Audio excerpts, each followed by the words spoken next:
नमस्कार। तेजस के आज इस खास प्रोग्राम में आज हम आपको लेकर चलते हैं उस घटना की तरफ जिसे हिंदुस्तान कभी भुला नहीं सकता।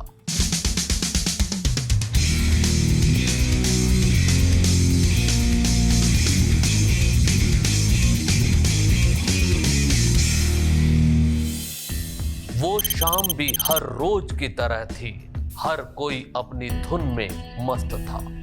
बाजारों में चहल पहल थी। लोग खरीदारी कर रहे थे। मरीन ड्राइव पर लोग समंदर से आने वाली ठंडी ठंडी हवाओं का आनंद ले रहे थे। किसी को अंदाजा भी नहीं था कि इस समंदर के रास्ते मौत उनकी तरफ बढ़ रही है।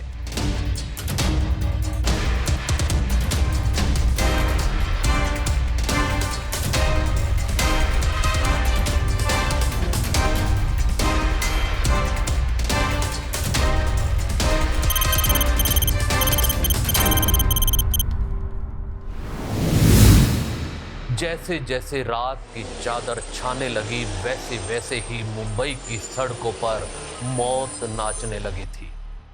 वर्ष 2008 में 26/11 के हमले में शामिल आतंकवादी पाकिस्तान से भेजे गए थे और काफी प्रशिक्षित थे। ये सभी भारत में प्रवेश करने के लिए समुद्री मार्ग से आए थे। उनका मुख्य मकसद आतंक फैलाना और कुछ कंधार अपहरण मामले में सजा काट रहे प्रमुख आतंकवादियों को छुड़ाना था। मुंबई आतंकी हमले की योजना कई महीनों पहले ही बना ली गई थी। इस हमले में शामिल आतंकवादियों ने भारत बांग्लादेश सीमा से खरीदे गए 3 सिम कार्ड का इस्तेमाल किया था।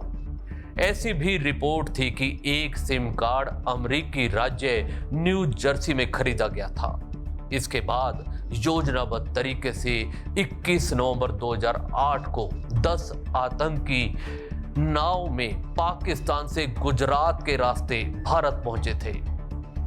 आतंकियों ने इसके बाद मुंबई में दाखिल होते ही ताज होटल, ओबराय ट्राइडेंट और नरीमन हाउस में धावा बोल दिया। ताज होटल में लगभग 6 विस्फोट किए गए और इसमें कई लोग मारे गए। ताज होटल में सैकड़ों की संख्या में देशी विदेशी पर्यटक भी मौजूद थे। इस दौरान आतंकियों ने 4 दिनों तक लोगों को बंधक बनाए रखा और कई लोगों को अपनी AK-47 राइफल से गोलियों की ताबड़तोड़ फायरिंग कर बेरहमी से मौत के घाट उतार दिया था।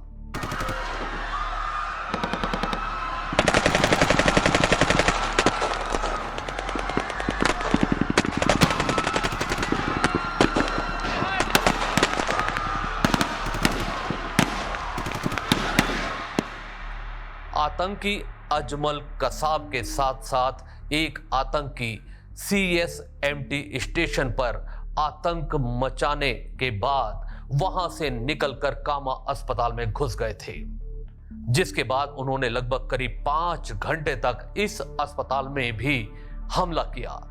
इस हमले में अस्पताल के 2 चौकीदार भी शहीद हो गए थे और साथ ही कई कर्मचारी भी घायल हो गए थे। मुंबई में अलग अलग जगहों पर किए गए इस आतंकी हमले में लगभग 164 लोग मारे गए थे और 300 से ज्यादा लोग इसमें घायल हो गए थे। इस हमले में सभी आतंकवादी मारे गए, लेकिन मोहम्मद अजमल आमिर कसाब जिंदा पकड़ा गया था। इस हमले में सेवानिवृत्त फौजी और मुंबई पुलिस के एक सहायक सब इंस्पेक्टर तुकाराम ओंबले ने एकमात्र जीवित आतंकवादी अजमल कसाब को पकड़ने में अपनी जान भी दे दी थी। ओंबले को कर्तव्य के पालन में असाधारण बहादुरी और वीरता के लिए अशोक चक्र से सम्मानित किया गया था। इस हमले में आतंकियों को मार गिराने में मरीन कमांडो ने भी अहम भूमिका निभाई थी और कमांडो सुनील यादव को बचाते हुए NSG के मेजर संदीप उन्नीकृष्ण शहीद हो गए थे। अंततः मुंबई पुलिस और सेना ने आतंकियों के खिलाफ एक ऑपरेशन शुरू किया जो 3 दिनों तक चला। इस ऑपरेशन में एनएसजी कमांडो भी शामिल थे। इस 3 दिन तक चलाए गए ऑपरेशन में सभी आतंकियों को मार गिराया गया और एक अजमल आमिर कसाब आतंकी को जिंदा भी गिरफ्तार कर लिया गया था। इसके बाद कसाब को साल 2012 में फांसी की सजा दे दी गई।